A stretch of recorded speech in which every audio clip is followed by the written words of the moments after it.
Hi, I'm Linda Gould, the editor of White Enso, which is an online journal that highlights all kinds of artwork and creative work that is inspired by Japan.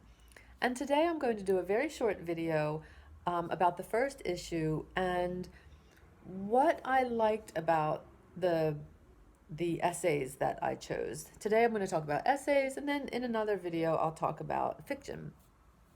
So there were a couple of essays. One was The Grateful Crane by Sayuri Ayers, and another was Less Stuff, More Love by Leza Lowitz, and the final one was Mists of Miyama by Robert Weiss.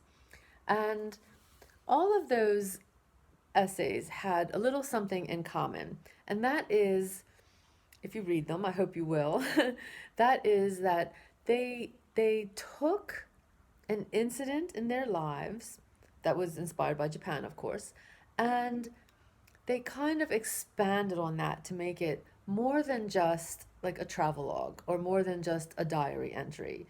Um, in The Grateful Crane, that is such a beautiful piece of work.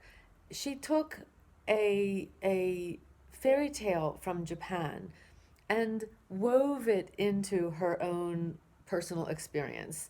The fairy tale is actually about weaving, so it made perfect sense. With Less Stuff, More Love, the idea was that she took her family history. She took somehow, a samovar that was in her family and tied it to the classification of fleas, and then tied that to flea markets and wabi sabi. It was again like a weaving of so many different ideas and threads and cultures, but it worked together as a unit to talk about something in the human experience that we could all kind of relate to. In Mists of Miyama, he just took, a trip into the countryside and a relationship with trees and tied that to the whole concept of aging.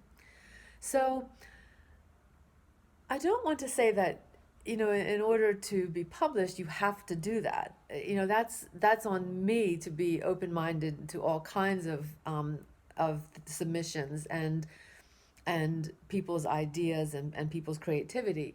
But I do think that it's important that if you're going to submit an essay to White Enso, that you have some ability to take what your individual experience was and expand that into something bigger.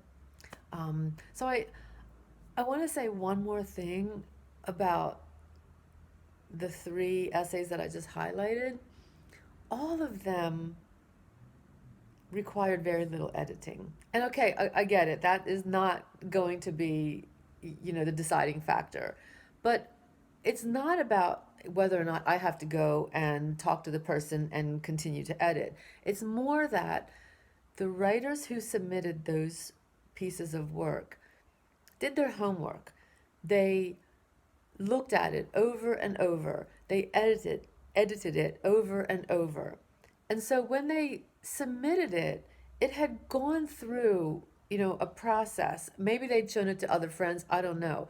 But when it came to the submission period, they submitted what was, basically a finished essay that just required, a little bit of editing here and there.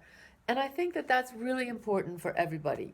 Go and when you think you've done enough editing, don't think that because it can always take more.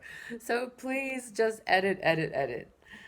All right, I hope that helped you understand if you're going to submit to the next issue, um, something that you can do to maybe, make your essay more likely to be accepted.